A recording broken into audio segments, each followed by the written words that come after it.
Could Nikola Tesla be responsible for massive flooding in America? Let's find out. Electromagnetic weather engineering.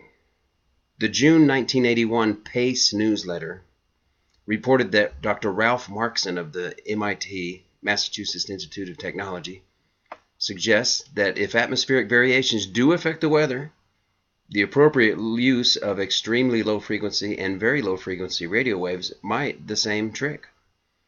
It is known that VLF radio waves, such as those generated by lighting, can cause trapped particles to be dumped into the atmosphere by destabilizing plasma in the magnetosphere. Experiments to cause such triggered particle precipitation have been conducted from the space shuttle.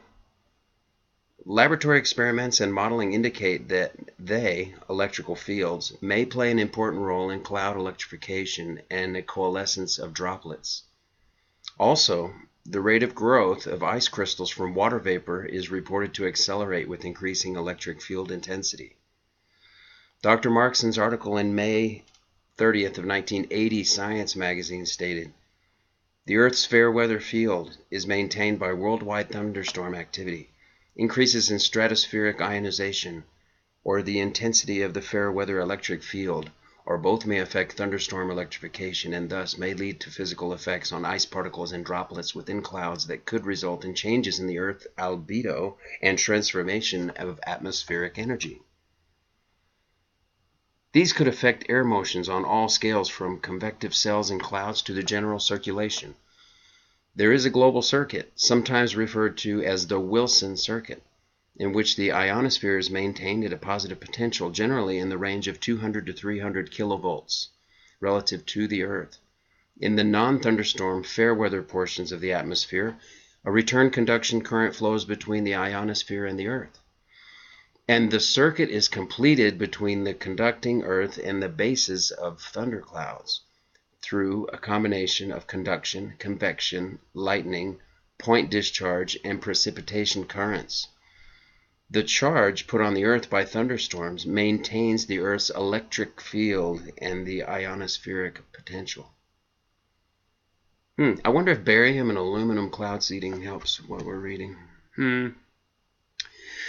This natural global circuit was discovered by Nikola Tesla in the 1890s.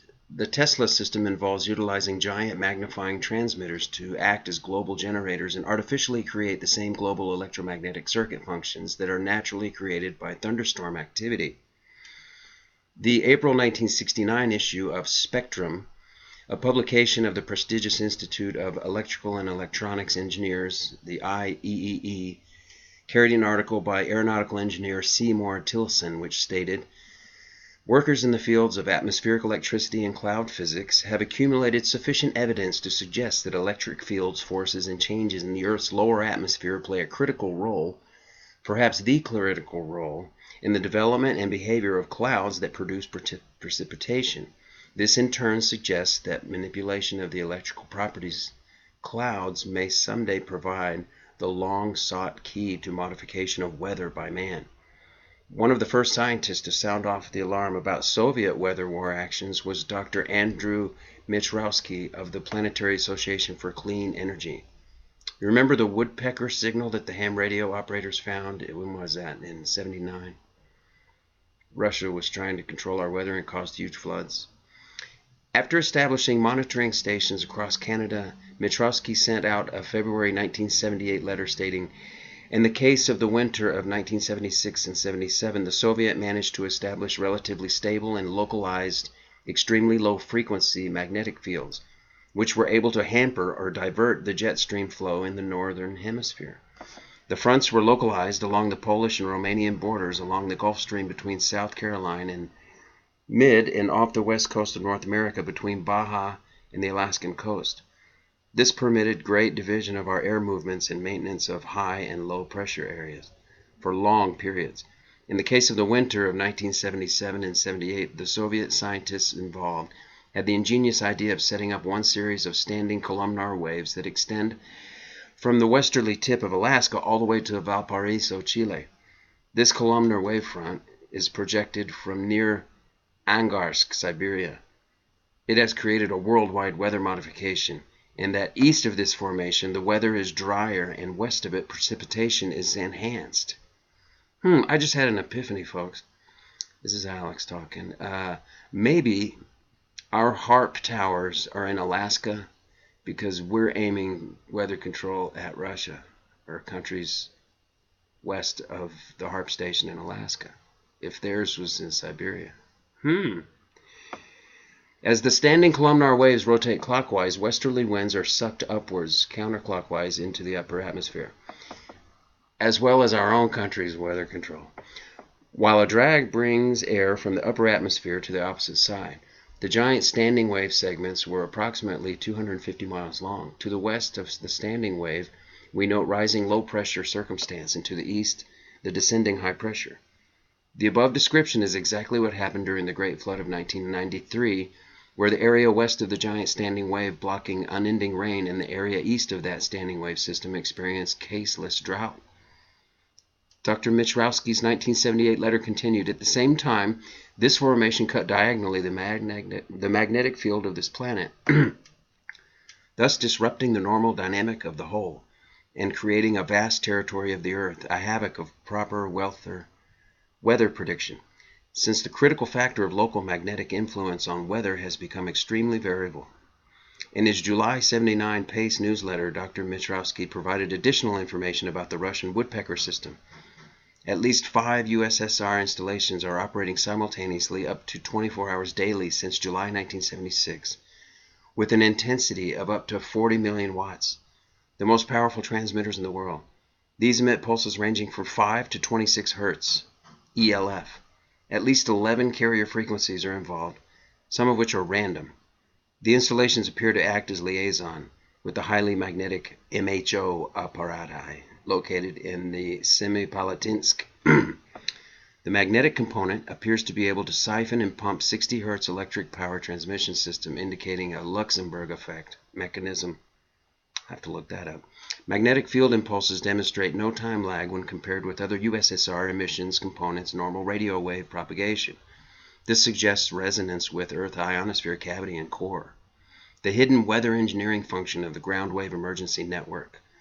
In the 1980s, the federal government undertook the construction of a nationwide network of Ground Wave Emergency Network, GWEN, G-W-E-N towers, GWEN towers.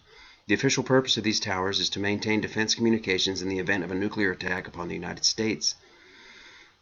This is strong evidence that these GWEN towers have hidden weather engineering functions. New World Order globalists support Weatherwar against America. The 1970 book Between Two Ages by Zbigniew Brzezinski, the founding director of David Rockefeller's Trilateral Commission, stated, "Technology will make available to the leaders of major nations techniques for conducting secret warfare, of which only a bare minimum of the security forces need be apprised. Techniques of weather modification could be employed to produce prolonged periods of drought or storm, which is exactly what has happened in America following the commencement of the Soviet woodpecker transmissions." A 1977 official Trilateral Commission publication described increased trilateral communist cooperation in the area of weather modification. The U.S. and Soviet joint weather manipulation ongoing since 1971. The United States and the Soviet Union began secret cooperation on world weather engineering in 1971. The next year, U.S. and Soviet scientific teams conducted research in the Bering Sea. The second project was POLEX, the Polar Experiment of Global Atmospheric Research Program.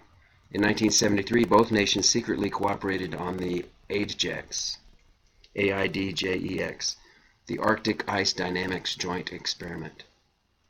During the 1989, World Bank President Barbara Conable, member of the Trilateral Commission, made a speech in Tokyo at a conference on global environment.